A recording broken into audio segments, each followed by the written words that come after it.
Magandang hapon mga kapanalig. Welcome sa programang Usapang KKK, Kalusugan, Kagalingan at Kagandahan. Ako po si Ivy at kasama natin si Dr. Irene Lim.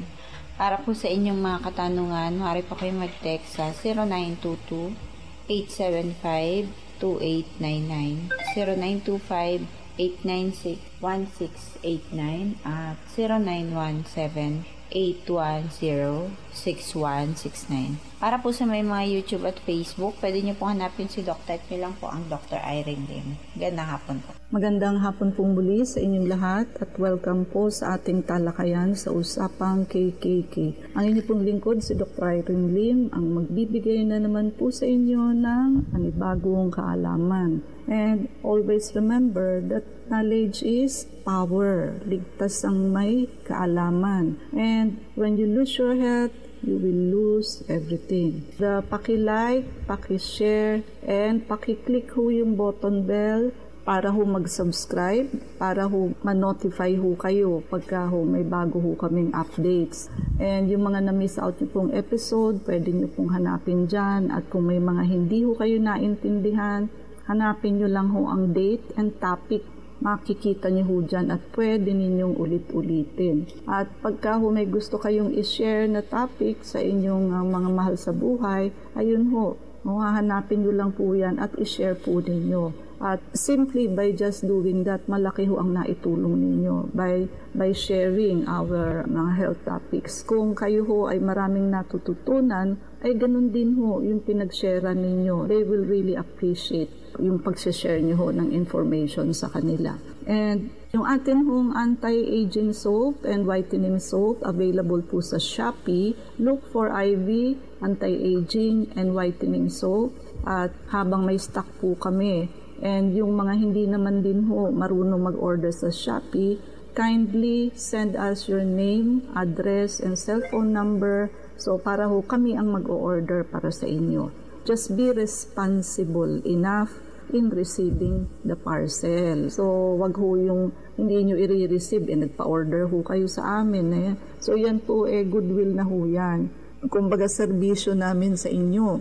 Para ho, marami ho kasing may edad na, hindi na ho techie, so hindi ho marunong mag-order sa Shopee. Wala hong problema. So, basta ibigay niyo ho sa amin yung information at sabihin niyo ho kung ilan ang gusto ninyong orderin. And you can still avail of free check-up if you bring a friend po. But I would like to correct you, yung mga concept ho nating Pilipino na gusto lamang magpa-check up pag may libre. Mali po yan. Kailangan ho ang health kasama ho sa inyong budget sa every month. Para ho pagka nagkakasakit, hindi ho caught unaware at hindi ho nagkakasakit ng malala. Hindi ho, yung minsan lang magkasakit, ICU pa.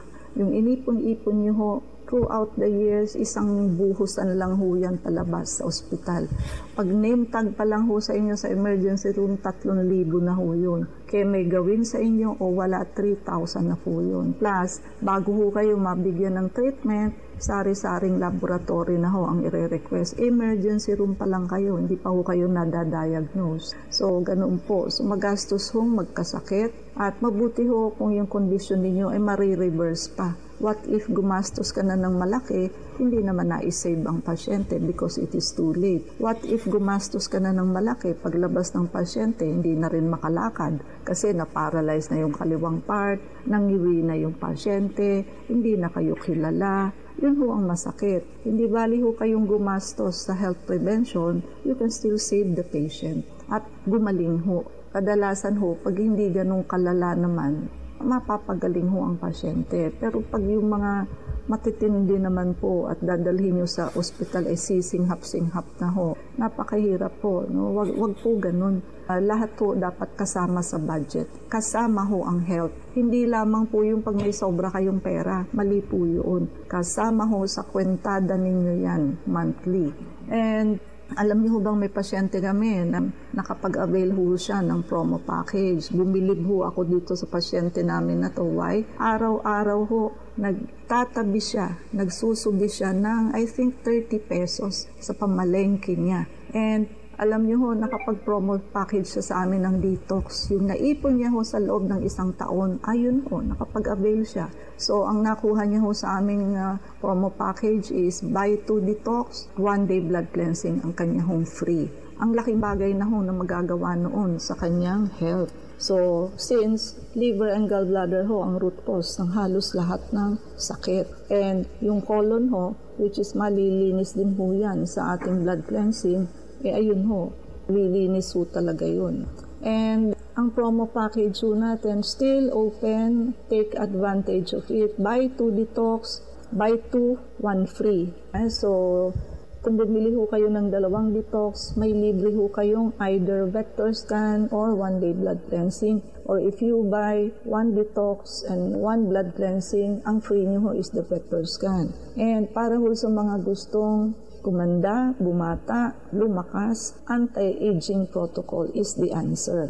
And hindi ho tayo concerned sa outside physical look lang po. Kung hindi pati ho sa we will feel and look 5 to 10 years younger. Kasi ho, babata ng several years younger ang ating cells inside. Therefore, domino effect ho yun sa function nila inside the body. O, siyempre ho, lahat, ang BP, ang sugar, ng mas batang pasyente, uric acid, cholesterol, mas mababa ho nung bata-bata pa kayo. Compare ho sa tumanda na ho kayo ng 10 years, no? Malaking bagay ho yun. Yung ma-reverse ninyo yung function ng katawan ninyo, 5 to 10 years younger, aba po, hindi ho nabibili ang age. So now is the right time. Okay, hindi na nga ho tayo aasa dun sa sobrang pera, no? But i-goal nyo ho yan na makapagpa-anti-aging protocol ho kayo. Kaysa ho natutulog sa bangko, ang pera ninyo, napakaliit naman ho ng tubo. So, wala hong pinakamaganda yung tumanda ho kayo but may quality of life pa rin ho kayo. Yun ho bang hindi kayo bedridden and you can still enjoy life. Ayan ho yung atin pong high dose vitamin C. So para ho makuha ninyo sa discounted amount, open pa ho siya. So i-prepaid na ho yung 3 detox package, anti-aging promo, and also yung atin hong high-dose vitamin C. Bayaran na po para hindi na humapagsarahan ng promo habang ho extended pa. And also, yung high-dose vitamin C ho, meron ho yung antimicrobial and anti-cancer effect. So, nakakapatay ho ng hindi lamang bakterya, kundi pati ho virus, fungus, protozoans, and even parasite. Anti-cancer, so ibig sabihin ho, mabablast niya ho ang cancer cell by absorbing or eating our high-dose vitamin C. And for you to be able to say na high-dose vitamin C, it is 10,000 milligrams pataas. So, ayan po. Hindi nyo ho pwedeng gawin ito ng oral at maki-kidney stone ho kayo tulad ng isa naming pasyente. So, pagka intravenous. So, wag nyo hong ipilit yung ibang mode of pagte-take ng mga ganitong bagay po. May reason ho yun kung bakit injectable at hindi po oral. Para ho yung balloon na hinipan natin ng hinipan, lumaki ng lumaki hanggang sa pumutok. Kasi ho, ang chemical structure ng vitamin C and sugar is almost very similar. So, kaya ho, kakainin niya ho yan, palaki ho siya ng palaki hanggang sa mag-burst. But that is microscopically speaking. Hindi yung visible na bukol ang puputok. Cellular level po ang pinag-uusapan natin. And yung atin hong vector scan, ano ho ito? Russian technology, wala hong radiation. More than 90% po ang accuracy nito. And ayan ho, lalo na ho kung may mga lahi ho ng cancer, ahead of time makikita natin na present yung 3 cause. So may time pa ho tayo para tanggalin yan para hindi na ho kayo matuloy na magka-cancer. And also, yung may mga lahi ho ng diabetes,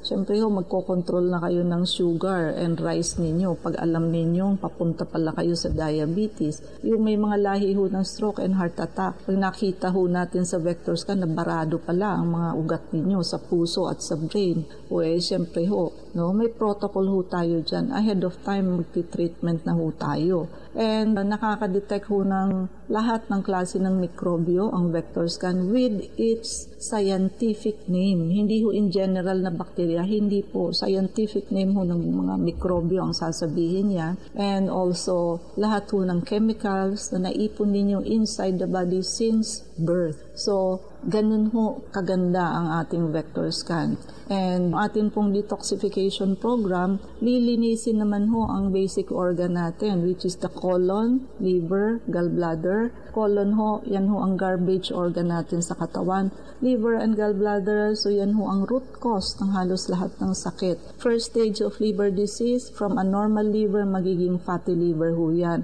But it is a wrong concept na isipin ho na fats lang ang problema. Hindi po. Puno na ho yan ng bato ang atay natin.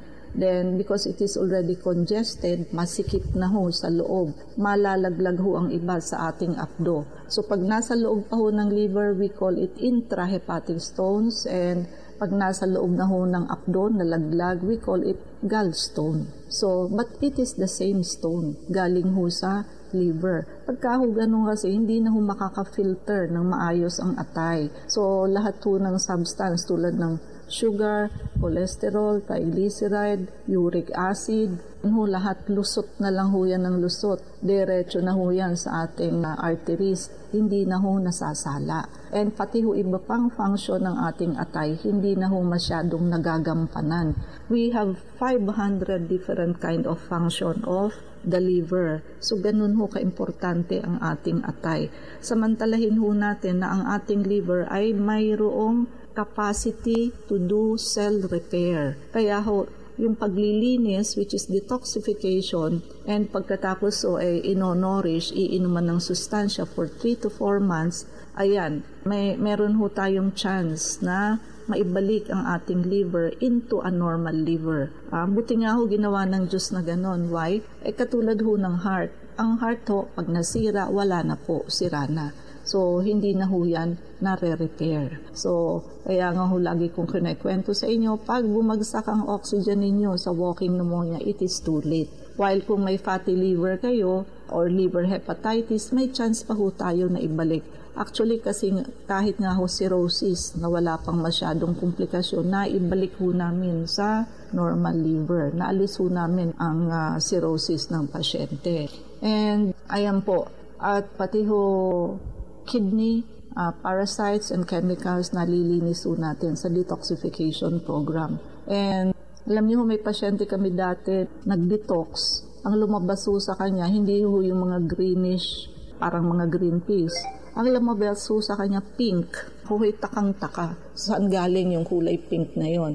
Yun ho pala, sabi niya, chemotherapy ho siya. 10 years ago pa ho. So, ganun ho yung kulay ho ng chemo na isalin sa kanya. So, you could just imagine, 10 taon na ho, nung dinetox, doon pa rin ho sa loob ng atay. Ibig sabihin ho, kung hindi ho talaga natin yan tatanggalin, so andyan lamang ho sa filtering machine natin, which is the liver and the kidney. Pero mauuna ho kasing dumaan yan sa liver bago ho sa kidney. And blood cleansing, mahahydrate po ang pasyente at malilinis ho yung ating dugo. So, pag marumi ho ang dugo, sticky blood, no? Malapot ho. O pag malapot ho, mabagal ang andar niyan sa ating circulation. So, pag nalinis ho yan sa mga mikrobyo at chemical, so magiging mabilis ho ang takbo niyan. Mamimit niya ho yung need ng ating katawan, which is 7 times delivery of oxygen and nutrition from head to toe. So, ganun po. And kaya ho, ideally every 3 months, gawin nyo hong pang regalo yan sa inyong sarili at gawin nyo hong pang change oil para hong sasakyan, para hong hindi tayo magkasakit. So, every 3 months and vector scan, twice a year man lamang po. So, ang ating hong pag-uusapan sa hapong ito ay tungkol po sa cough. So, ubo ho. So, ang cough ho, reflex ho yan. Reflex action ho yan.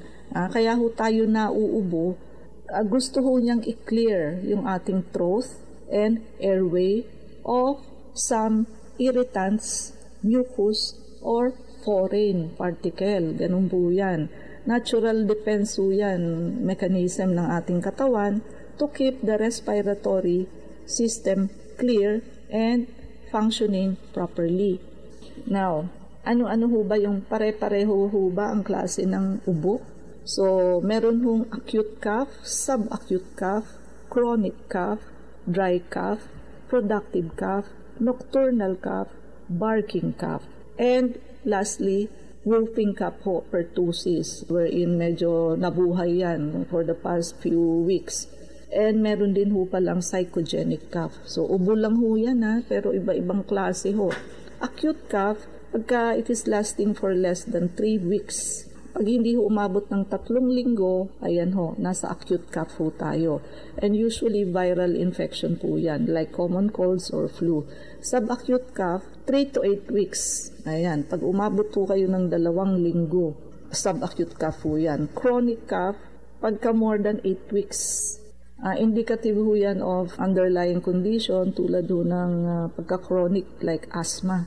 So, ibig sabihin ho, yung pabalik-balik, mag-o-okay, hindi okay, hindi allergies, pabalik-balik din po yan. Yung may mga COPD tulad ng emphysema and side effect ho ng medication tulad ho ng mga ACE inhibitor.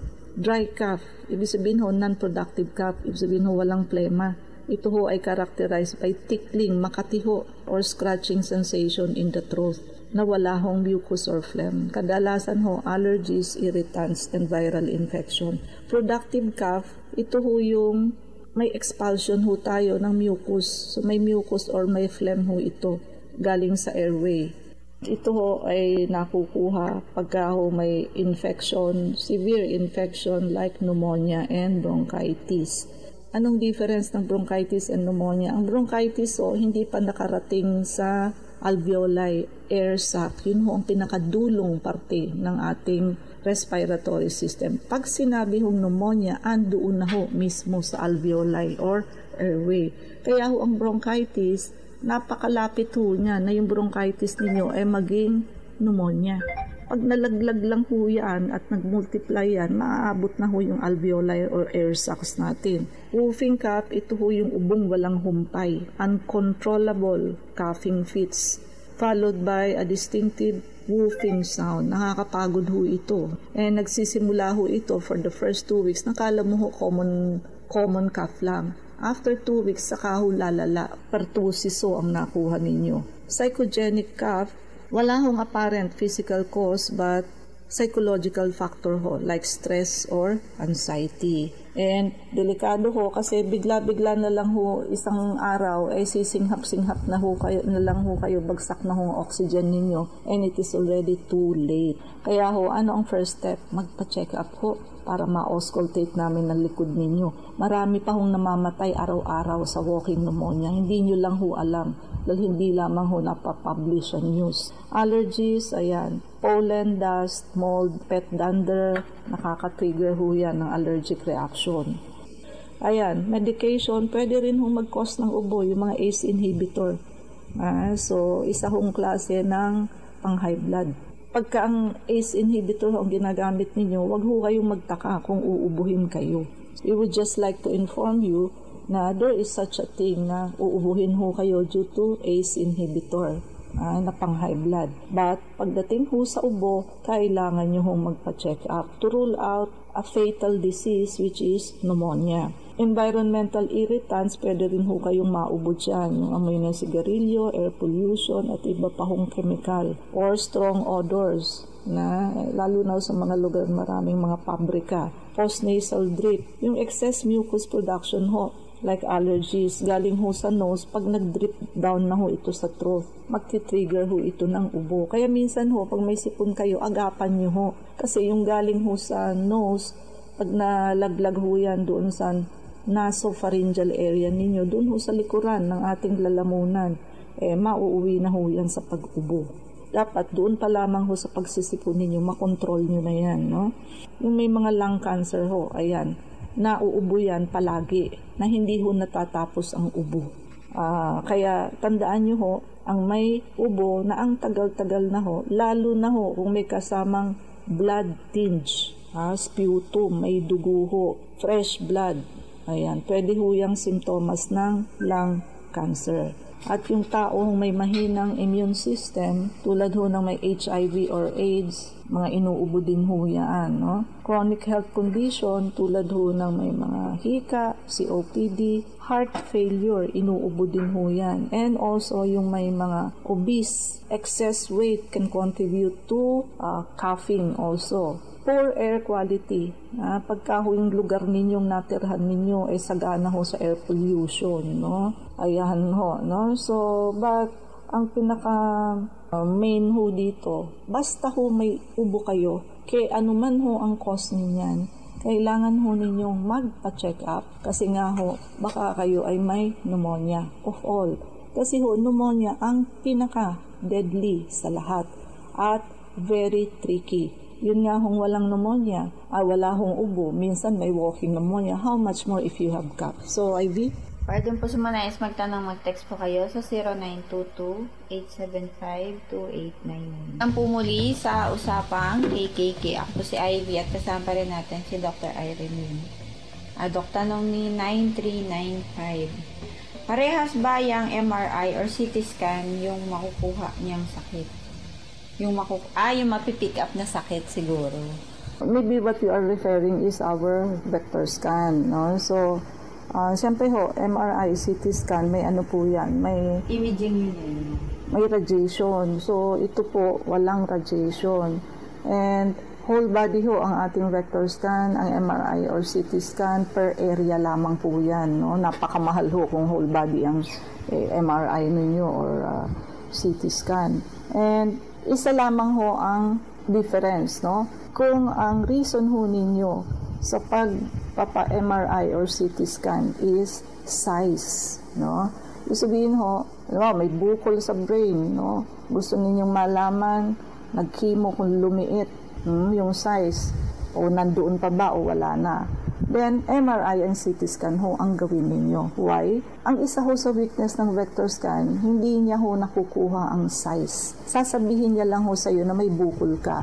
But regarding size, not only size and quantity. Halimbawa ho, diabetes. So, sasabihin niya sa iyo yung diabetes, pero hindi niya masasabi sa iyo ilan o gaano kataas o kababa ang sugar ng pasyente. So, tandaan niyo, quality and size ang hindi ho maibibigay sa atin ang vector scan. But, ang vector scan naman ho, nakakadetect ng napakaraming bagay tulad ng mikrobyo, chemical, allergens. So, bacteria, virus, fungus, lahat ho yan makikita ng vector scan. While, hindi ho yan makikita sa MRI and CT scan. Kaya, hindi nyo ho alam kung anong klaseng bacteria ang meron sa inyo. No? So, kanya-kanya ho yung kumbaga lakas or property or characteristic. So, kaya depende ho, ano ang habol ninyo. Kung gusto nyong malaman ng mikrobyo, so, vector scan ho. But regarding size, go for MRI and CT scan. Walang tayong oras, mangyari ho lamang na kayo magpalista kung kayo magpapacheck up. So, Unit 1101, Clinica Medica 101, Centuria Medical Makati, Salamanca Street Corner, Kalayaan Avenue, Makati City. So, ang landmark ho natin is along Makati Avenue, yung corner General Luna Street. Everyday ho bukas ang clinic, pati na rin Saturday and Sunday, and even holidays. Kailangan lamang ho magpalista kayo ahead. Ivy, mga numero. Pwede po kayong tumawag sa 546-9412, 0922-875-2899. Pwede rin po kayong mag-text sa 0925-896-1689 at 0917-810-6169. Prevention is better than cure and health is the best investment. So, regalihan niyo po ang inyong sarili ng pagpapacheck up para huma-auscultate namin kayo. Maagapan ho kung kayo ay may walking pneumonia since wala nga ho siyang symptoms. Sabayan nyo na ho ng pagpapadetox, blood cleansing, and vector scan habang in-extend ho namin ng promo package sa ating mga procedure. So, sa detox ho, still buy 2+1 sa atin pong anti-aging protocol 5+1 and sa atin pong high-dose vitamin C which is pwede nyo ho siyang makuha sa discounted amount. I-prepaid nyo na ho lahat ito habang bukas pa ho, no? Para hindi na kayo mapagsarhan. Ito po ay wala hong expiration kung kailan nyo po gustong gamitin at transferable ho ito. Pwede nyo hong ibigay sa inyong mga mahal sa buhay. And yung ating pong anti-aging and whitening soap, available po sa Shopee. So look for IV anti-aging and whitening soap. Very effective po itong pangbanat ng skin, not only for the face but for the whole body. And whitening soap, napaka-effective po nitong pampaputi. Yung mga pasyente po namin na ongoing nagtitreatment, nagsiputian na po, at nabanat na po ang skin, they look younger, no? And ayan, para sa mga hindi naman ho marunong mag-order sa Shopee, then you can send us your name, address, and cellphone number para ho kami ho ang mag-order sa Shopee para sa inyo. But be responsible enough to accept the parcel pag dumating ho sa inyo. And paki-like, share, and subscribe po. I-type nyo lang ho ang Dr. Irene Lim both sa YouTube and sa Facebook. Ivy? Please like us on Facebook account po natin, Klinika Medica 101. Maraming salamat mga kapanalig sa pakikinig sa amin sa hapon ito. Abangan niyo po muli kami bukas, alas 4 hanggang alas 4:30 ng hapon sa programang Usapang KKK. Kasama natin si Dr. Irene Lim. Ako po si Ivy at sa inyong katotohanan. Salamat po.